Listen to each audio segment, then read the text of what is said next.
सिद्धेभ्यः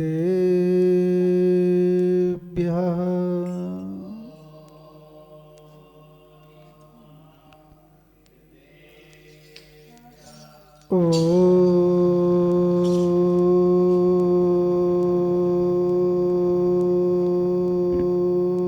नमः सिद्धेभ्यः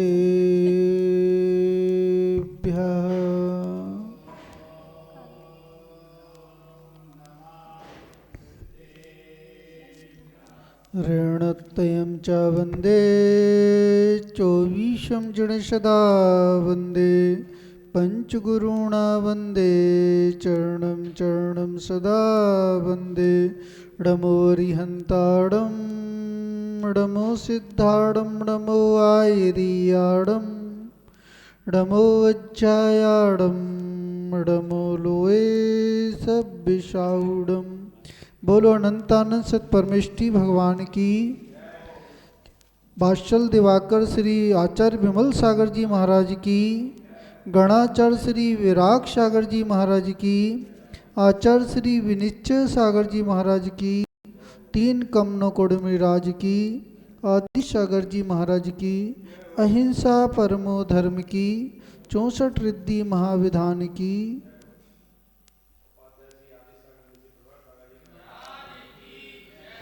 भव्य आत्मन इस संसार पर दृष्टि पड़ती है तो ऐसा प्रतीत होता है जो जीव आत्म वैभव को प्राप्त कर चुके हैं, जिनके अनंत सुख प्रकट हो गया है, आचार्य वर्ग कह रहे हैं वही अनंत काल के लिए अनंत सुख का अनुभव कर रहे हैं। और जो आत्म वैभव से शून्य हैं, आचार्य वे कह रहे हैं जिन्हों आत्म गुणों का अनुभव नहीं हो रहा है, आचार्य वे कह रहे हैं वह इंद्रिय सुख का ही अनुभव कर रहे हैं।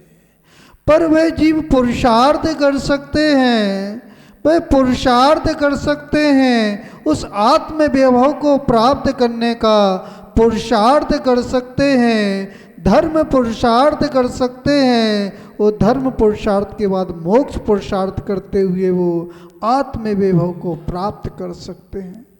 बाबूलाल जी कौन सा पुरुषार्थ चल रहा है? आत्म वैभव को प्राप्त करने का पुरुषार्थ चल रहा है। जो जिनेन्द्र भगवान की भक्ति है, जड़ भक्ति संचियो पुण्य संचियो, आचार्य वर्ग कह रहे हैं जिनेन्द्र भगवान की भक्ति से पुण्य का संचय होता है, और ऐसे पुण्य का संचय होता है, ऐसे पुण्य का संचय होता है। आचार्य वर्ग कह रहे हैं जब पुण्य की चरम सीमा को जीव प्राप्त करता है, चरम सीमा को प्राप्त करता है, तो वह समोषण की रचना होती है, अरिहंत अवस्था प्राप्त होती है, और बाहर का भी वैभव मिलता है और अंदर का वैभव भी प्रकट हो जाता है। भगवान की भक्ति को सामान्य मत समझना। यदि भगवान की भक्ति को सामान्य समझ लिया, ये 64 रिद्धि विधान को सामान्य समझ लिया, आचार्य वर्ग कह रहे हैं किसी व्यक्ति को रत्न मिल जाए, क्या मिल जाए? किसी व्यक्ति को रत्न मिल जाए, उसकी गुणवत्ता को नहीं जानता है, उसकी गुणवत्ता को नहीं जानता है, तो उस रत्न को भी सामान्य पत्थर समझता है। क्या समझता है? आचार्य वर्ग कह रहे हैं जिन जीवों ने जैन कुल में जन्म ले लिया, जैन कुल में जन्म ले लिया, और जैन कुल जैसा आचरण नहीं है, तो आचार्य वर्ग कह रहे उस रत्न को प्राप्त कर लिया, उस जैन कुल को भी प्राप्त कर लिया, मनुष्य पर्याय को भी प्राप्त कर लिया, पर वो उसकी कीमत नहीं समझ रहे हैं। उस मूढ़ व्यक्ति के समान उसको सामान्य पत्थर समझ रहे हैं। भैया जैन कुल मिलना, जैन जो मनुष्य पर्याय मिलना बहुत कठिन है।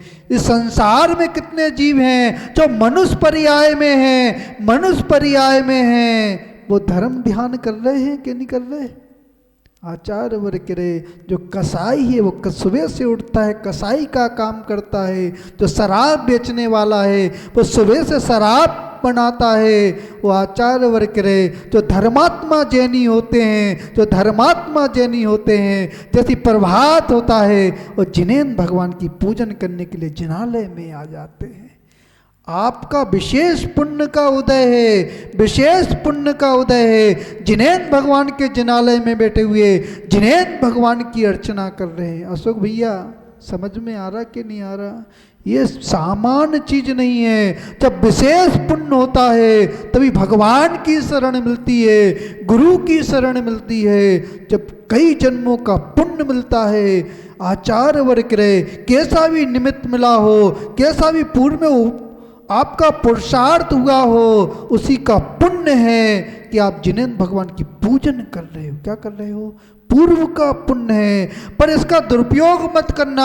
आचार वर्ग रहे, भक्ति पूर्वक यदि भक्ति करोगे, भक्ति पूर्वक यदि भाव सहित भक्ति करोगे तो वह ऐसी उपलब्धि मिलेगी, जिन गुण संपत्ति मिलेगी, अंदर का वैभव प्राप्त हो जाएगा। वह सेठ भगवान की पूजन कर रहा था, भगवान की पूजन कर रहा था और इसे पाप का उदय आया, तीव्र पाप का उदय आया। वो पूजन करते करते उसके पुत्र को सर्प ने डस लिया। किसको डस लिया?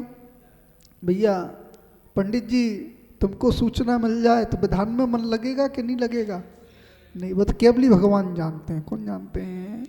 और निज की परिणति जानती है। पर आचार वर्ग रहे हैं, जहाँ पे भक्ति होती है, सच्ची भक्ति होती है, वहाँ पे पंचेंद्रिय विषयों के प्रति आसक्ति नहीं होती है। सहयोग संबंध समझ में नहीं आते। प्रदीप भैया कौन से संबंध समझ में नहीं आते? संयोग संबंध समझ, तादात संबंध समझ में आता है, परमात्मा के गुण समझ में आते हैं। और जहाँ पे तादात संबंध होता है, जहाँ पे तादात संबंध होता है, तादात संबंध के प्रति उपयोग होता है, तो आचार्य जिन गुण संपत्ति की प्राप्ति होती है। वो सेठ खड़ा हुआ था, भगवान की भक्ति कर रहा था, भक्ति भाव से कर रहा था, और पत्नी व्याकुल हो रही थी, आकुल व्याकुल हो रही थी। आचार्य वर्ग रहे, जहाँ पे आकुल व्याकुलता होती है वहाँ पे विशुद्धि घट जाती है, वहाँ पे आर्त रोध ध्यान होते हैं। और जहाँ पे आर्त रोध ध्यान होते हैं वहाँ पे अशुभ कर्म का आश्रय होता है, अशुभ कर्म का आश्रय होता है। और जहाँ पे धर्म ध्यान होता है, आज्ञा विचय, अपाय विचय, उपाय विचय और संस्थान विचय, जहाँ पे धर्म ध्यान होता है वहाँ पे पुण्य का संचय होता है। जिनेंद्र भगवान की आज्ञा समझ में आ रही कि नहीं आ रही? सबसे पहले आचार्य वर्ग रहे जो सम्यक दृष्टि जीवे, जिनेंद्र भगवान की आज्ञा के अनुसार आचरण कर रहा है, जिनेंद्र भगवान की आज्ञा के अनुसार आचरण कर रहा है, तभी धर्म ध्यान चल रहा है। और जिनेंद्र भगवान के द्वारा जो कहा हुआ धर्म है वो आचरण में नहीं है, आचरण में नहीं है, भावना में नहीं है, तो आचार्य वर्ग के धर्म ध्यान नहीं है। वहाँ पे आर्थ रोध ध्यान चल रहे हैं। कौन से ध्यान चल रहे हैं? आर्थ रोध ध्यान चल रहे हैं। वो माँ आकुल व्याकुल हो रही थी, पुत्र को सर्प ने डस लिया। किसने डस लिया? सर्प ने डस लिया। पूरा जहर उसके शरीर में फैल गया। पर जो पुजारी था, भगवान की भक्ति कर रहा था, सेठ भगवान की भक्ति में तल्लीन था, उसे खबर ही नहीं कौन सूचना कर रहा है, कौन सूचना कर रहा है। वो तो अपने आत्मा भक्ति भाव में लीन था। आचार्य वर्ग रहे, जिनेंद्र भगवान की भक्ति जब सच्ची भक्ति होती है तो बड़ी बड़ी उपलब्धियां प्राप्त होती हैं। क्या होती हैं? बड़ी बड़ी उपलब्धियां प्राप्त होती हैं। लोग कहते हैं जब पूजन नहीं करते थे, भगवान की पूजन नहीं करते थे तो वैभव कम था, और आज भगवान की पूजन कर रहे हैं तो वैभव बढ़ रहा है। आचार्य वर्ग रहे, ऐसे भी जीव होते हैं जो जिनके पास धनहीन होते हैं, मुनियों की सेवा करते हैं, आहार दान करते हैं, उनका वैभव बढ़ जाता है, ऐसा पुण्य बढ़ जाता है। सामान्य मत समझना, जिनेंद्र भगवान की पूजन को सामान्य मत समझना, इस अनुष्ठान को सामान्य मत समझना। पंडित जी इसका फल मिलेगा, जरूर फल मिलेगा। आचार्य वर्ग रहे, जो धर्म की क्रिया यदि भाव सहित की जाती है, भाव सहित की जाती है, उसका फल नियम से मिलता है। क्या मिलता है? नियम से मिलता है। भाव सहित क्रिया करने से ऐसा पुण्य जागृत होता है, ऐसा पुण्य जागृत होता है। सर्प बामी के अंदर हो, किसके अंदर हो? बामी के अंदर हो। और बीन को सुनता है, बीन को सुनता है, वो बाहर आ जाता है। इसी प्रकार आचार्य वर्ग रहे जो जिनेन्द्र भगवान की भक्ति करते हैं, जिनका पुण्य सोया हुआ है, जिनका पुण्य सोया हुआ है, वो पुण्य जागृत हो जाता है, जागृत हो जाता है। वो सेठ भगवान की भक्ति कर रहा था, पत्नी व्याकुल व्याकुल हो रही थी। वो पुत्र को लाती है, सेठ के सामने रख देती है, पर उसका उपयोग नहीं था, उस पुत्र की ओर उपयोग नहीं था। वो धर्म ध्यान कर रहा था, भक्ति कर रहा था। जब पूजन पूर्ण हुई, उसको पता चला पुत्र ने सर्प को काट लिया, उसकी विशुद्धि का ह्रास नहीं हुआ। आचार्य वर्ग रहे जिनकी विशुद्धि का ह्रास नहीं होता, जिनकी विशुद्धि का ह्रास नहीं होता, उनका कभी पुण्य दामन नहीं छोड़ता। और जिनके विशुद्धि का ह्रास होता है, जिनके संक्लेश परिणाम होते हैं, जिनके संक्लेश परिणाम होते हैं, आचार्य वर्ग रहे यदि आप कलश भी उठाए हुए हो, भगवान को भी उठाए हुए हो, आपके संक्लेश परिणाम हो रहे हैं, तो वहां पे पाप का संचय हो रहा है। पंडित जी इस बात को अच्छे सुनना, यदि संक्लेश परिणाम हो रहे हैं तो निरंतर पाप का संचय हो रहा है। और विशुद्धि बढ़ रही है, आपकी विशुद्धि बढ़ रही है। आचार्य वर्ग रहे हैं, आप घर के काम भी कर रहे हो, घर के काम भी कर रहे हो, और प्रभु का गुणगान कर रहे हो, और विशुद्धि बढ़ रही है। पहले की माएँ आटा पीसा करती थी, क्या पीसा करती थी? गेहूं को पीसा करती थी, और विशुद्धि होती थी, वहां पे विशुद्धि होती थी, वो वर्णाएं जाती थी, उस आटे में मिलती थी। जो व्यक्ति आटे को ग्रहण करते थे वो धर्मक हो जाते थे, उनके अंदर त्याग की भावना होती थी, संयम की भावना होती थी, तप की भावना होती थी, वात्सल्य का भाव होता था, मैत्री का भाव होता था। उस आटे का प्रभाव था। किसका प्रभाव था? अब कौन सा आटा खाते हो? अब तो अन्नपूर्णा का आटा चाहिए। कौन सा चाहिए? टाटा का नमक चाहिए, गोल्डी के मसाले चाहिए। आचार्य वर्ग कह रहे हैं जहाँ पर अशुद्धि होती है, जहाँ पे अशुद्ध, जैसा खाओगे अन्न वैसा रहेगा मन, और जैसा पियोगे पानी वैसी रहेगी पानी। आचार्य वर्ग कह रहे हैं अन्न का बहुत बड़ा प्रभाव पड़ता है।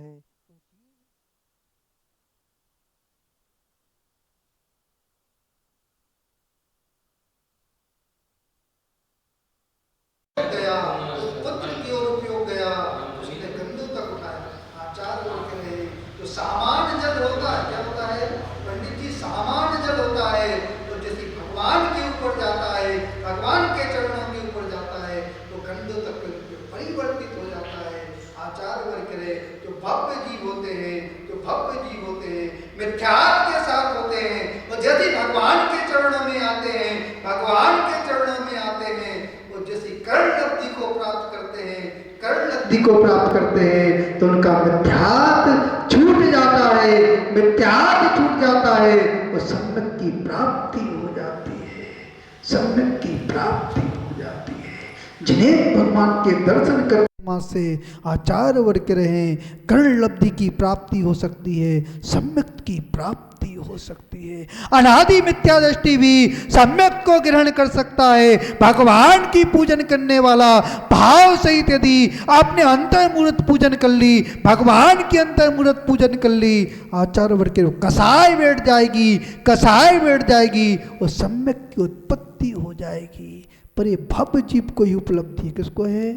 पाषाण के ऊपर पानी डाला जाए, किसके ऊपर डाला जाए? उस पाषाण के ऊपर जल डाला जाए तो पाषाण बैठने वाला नहीं है, और मिट्टी के ऊपर यदि जल डाला जाए, और कठोर मिट्टी हो तो मिट्टी बैठ जाती है। आचार्य वर्ग रहे जिनकी परिणति शांत हो रही है, जिनकी कसाएं शांत हो रही हैं, वही धर्म ध्यान कर सकते हैं, वही भक्ति कर सकते हैं, वही प्रभु की उपासना कर सकते हैं। उस सेठ ने गंदों तक उठाया, और जैसे ही गंडों तक लगाया, वो जीभ को गंदों तक लगाया, उसका सारा विष उतर गया। किसका प्रभाव था? उस धर्म का प्रभाव था, उस भक्ति का प्रभाव था, सच्ची भक्ति का प्रभाव था। वो आचार्य वर्ग रहे, जहाँ पे सच्ची भक्ति होती है, सच्ची भावना होती है, वो गंधों तक काम करता है, गुरु का आशीर्वाद काम करता है, भगवान की भक्ति काम करती है। जब समध्व स्वामी को भस्मक रोग हो गया, कौन सा रोग हो गया? भस्मक रोग हो गया। आकुल व्याकुल परिणाम होने लगा, गुरु से कहने लगे मुझे समाधि चाहिए। पर गुरु, जो गुरु होते हैं दूरदृष्टि होते हैं, जो दिगंबर संत होते हैं उनकी दूरदृष्टि होती है, दूरदृष्टि से देख रहे थे। आचार्य वर्ग रहे, संलेखना का भी काल होता है, संलेखना का भी समय होता है, शरीर की स्थिति देखी जाती है, काल की स्थिति देखी जाती है। वो आचार्य वर्ग रहे, संलेखना देने के लिए विचार किया जाता है। वो यौवन थे, उनने मना कर दिया, संलेखना का समय नहीं है, अभी रोग का समन करो, जैसे बने लोक का समन करो। वो समझ गए, बुद्धिमान थे, गुरु के वचनों को समझ गए, उनने उस दीक्षा को छोड़ दिया। किसको छोड़ दिया? अपनी पर भावना को नहीं छोड़ा। आचार्य वर्ग के दर्शन भट्टा भट्टा, जो दर्शन से भ्रष्ट है वो निर्माण को प्राप्त नहीं कर सकता। और जिसके अंदर सम्यक दर्शन है, सम्यक दर्शन है, चारित से च्युत हो गया है, पुनः चारित को धारण कर कर वो निर्माण को प्राप्त कर सकता है, निर्माण को प्राप्त कर सकता है। वो समध्व स्वामी, उनके अंदर हृदय में भक्ति थी, प्रभु के प्रति भक्ति थी।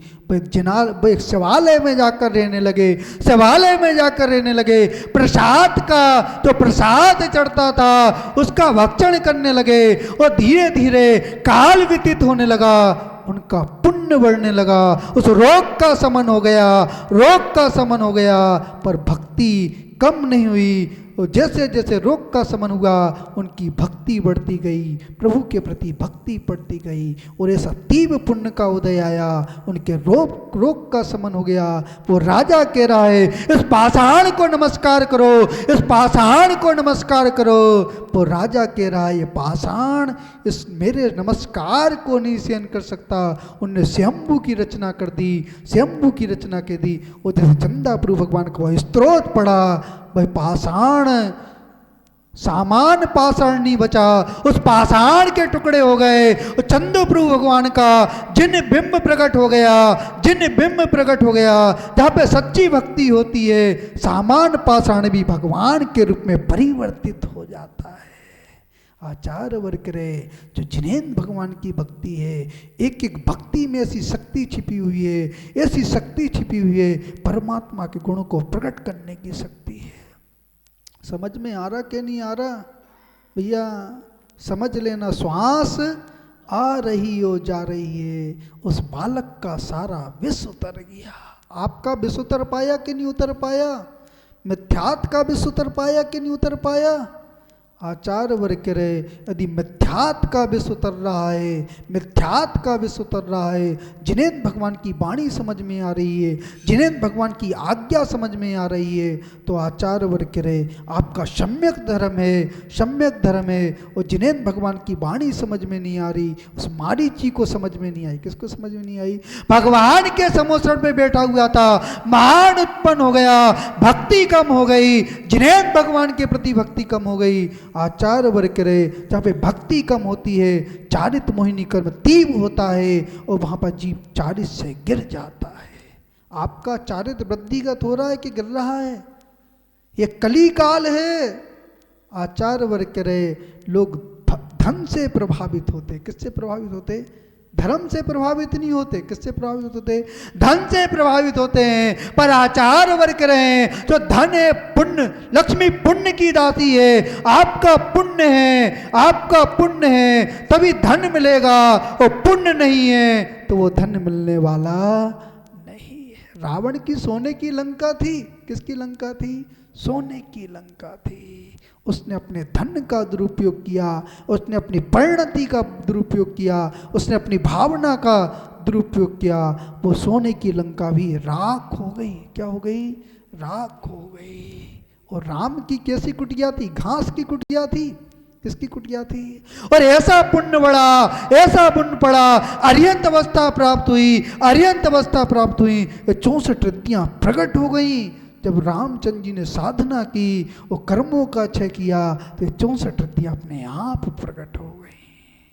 भैया समझ लेना, जब तक श्वास चल रही है ये भक्ति कम नहीं होना चाहिए। क्या नहीं होना चाहिए? वो समध्व स्वामी ने पुनः दीक्षा को धारण किया, पुनः दीक्षा को धारण किया, संयम को धारण किया, और पुनः चारित्र को धारण करते हुए अपने जीवन में संयम को, भगवान की भक्ति को महत्व दिया। आचार्य उन्हें समध्व स्वामी जो इस पंचम काल के महान आचार्य हुए, कौन हुए? महान आचार्य हुए। उनकी परंपरा निरंतर चली आ रही है, वो भक्ति निरंतर चली आ रही है, और जहाँ पे भक्ति होती है वहीं पर आचार्य वर्ग के रहे। जीव मरते समय भी उस महामंत्र का उच्चारण करता है, महामंत्र का स्मरण करता है, तो श्वान भी देव बन जाता है। वह जब श्वान को नमोकार मंत्र सुनाया, उसके प्रभाव से वो श्वान ने देव आयु का बंद किया, और देव आयु का बंद करने के बाद प्रभु की भक्ति की। आचार्य वर्ग के रहे अंजन भी निरंजन बन गए। उस भगवान की भक्ति से अंजन भी निरंजन बन गए। प्रतिदिन आप भगवान की भक्ति करें, सच्चे भाव से भक्ति करें, और कोई भी आप क्रिया करते हैं, धर्म की क्रिया करते हैं, भाव सहित क्रिया करें, और जहाँ पे भाव सहित क्रिया होती है पुण्य बढ़ता ही बढ़ता है। और ऐसा पुण्य बढ़ता है, जीव घातिया कर्मों का क्षय करता है, अघातिया कर्मों का क्षय करता है, और जन गुण संपत्ति को प्राप्त कर अंतरंग के विभव को प्राप्त कर अनंत सुख का अनुभव करता है, अनंत ज्ञान का अनुभव करता है, अनंत सुख का अनुभव करता है, और अनंत शक्ति से संपन्न होता है। और जहाँ पे अनंत शक्ति से संपन्न होता है, आचार्य वर्ग करे वहीं पर वह पर्याय सार्थक होती है, वह स्वभाव व्यंजन पर्याय प्रकट हो जाती है, विभाव व्यंजन गुण की पर्याय समाप्त हो जाती है, और वहीं पर जीव अर्हंत सिद्ध अवस्था को प्राप्त करता है। ओम नमः शुद्धे।